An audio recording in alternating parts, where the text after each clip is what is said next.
on a développé quand même une expérience et une pratique au niveau du PPP. Et c'était fondamental de pouvoir confronter, comparer cette pratique, cette expérience avec, je dirais, la norme. Parce qu'en fait, on a invité aujourd'hui des personnes qui viennent nous présenter ce qu'il faut faire en termes de processus, quelles sont les normes en termes de processus de PPP. Non seulement ce qu'il faut faire, mais pourquoi il faut le faire. Voilà. Et donc c'était très important de pouvoir confronter la pratique des PPP avec la norme en termes de processus de PPP. Moi, mes impressions sont extrêmement favorables. Je trouve que c'était une excellente idée. Il fallait le faire. L'objectif est atteint. Que ça réduit les risques que la personne publique porte et que ça vous permet de bénéficier de beaucoup plus d'apports technologiques en termes de savoir. Cette première PPP Academy, c'est la première du genre. On a mis le renforcement des capacités au cœur de notre nouvelle stratégie pour permettre à tout le monde de pouvoir faire accélérer les projets.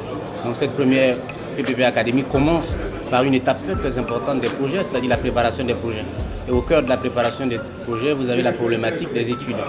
Et c'est pour ça qu'on a souhaité commencer par le commencement, par les études, et échanger avec les experts venus de partout, de Paris, de Côte d'Ivoire, de partout, pour qu'on regarde ensemble comment est-ce qu'on fait les études, quelles sont les études indispensables, qui les fait, à quel stade des projets, pour qu'on fasse les choses bien, vite et dans le bon ordre. C'est important pour moi de faire un événement comme ça, parce que les ressources humaines sont au cœur des projets PPP.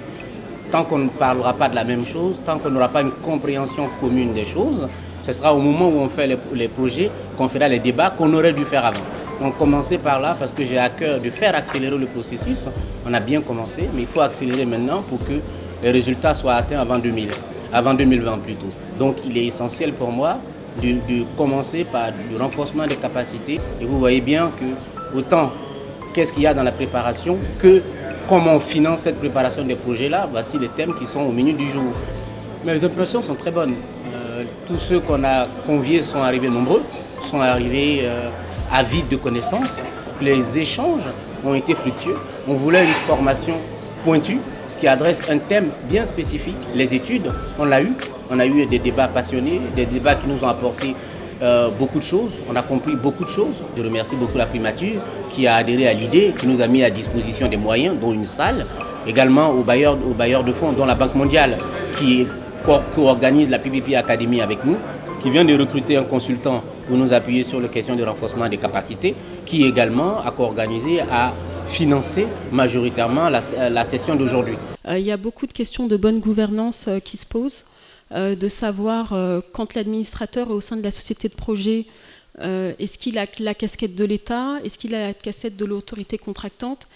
Alors c'est très important pour nous parce que on était là il y a 15 jours en fait et on constate qu'en Côte d'Ivoire, il y a non seulement une première expérience en matière de partenariat public-privé qui a déjà une prise de recul et une prise de conscience sur la manière dont ont été réalisés les projets jusqu'à présent.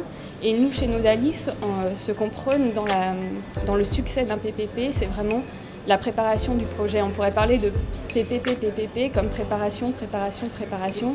Et aujourd'hui, ce qu'on veut montrer en participant à ce séminaire, c'est effectivement que tout le travail préparatoire en amont est vraiment primordial pour la réussite d'un projet PPP. C'est très dense, beaucoup de sujets, beaucoup d'intervenants. J'ai l'impression que les gens suivent avec beaucoup d'attention, qu'il y a aussi beaucoup d'échanges et que surtout, on sent que les gens sont désireux d'apprendre et de voir ce qui peut être fait et adaptable à leur pays.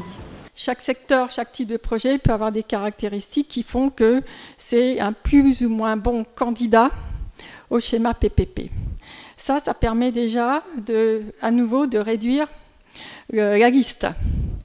Et à partir de, je ne sais pas, mettons qu'on arrive à 20, 30 projets qui eux-mêmes peuvent être priorisés parce que cette liste va tenir compte aussi de la maturité. Le développement du secteur privé a une part très importante.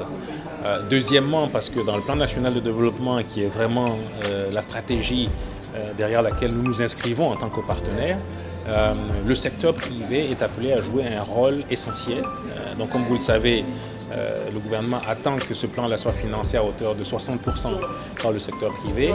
Et donc les PPP constituent un instrument cardinal justement dans cette prospective-là.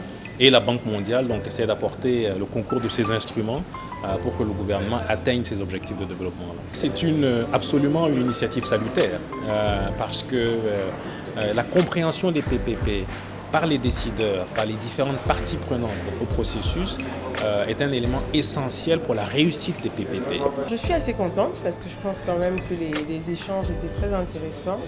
On a eu quand même des présentations de personnes, de consultants quand même formés, qui ont rompu quand même à la pratique des PPP et puis qui ont pu nous expliquer quand même le bien fondé de réaliser au moins un minimum d'études avant de se lancer dans les projets de PPP qui sont quand même assez complexes et puis qui sont un outil nouveau dans la commande publique en ce sens qu'il y a beaucoup d'enjeux qu'on ne prenait pas en compte avant et qui permettent surtout de protéger les intérêts de la partie publique.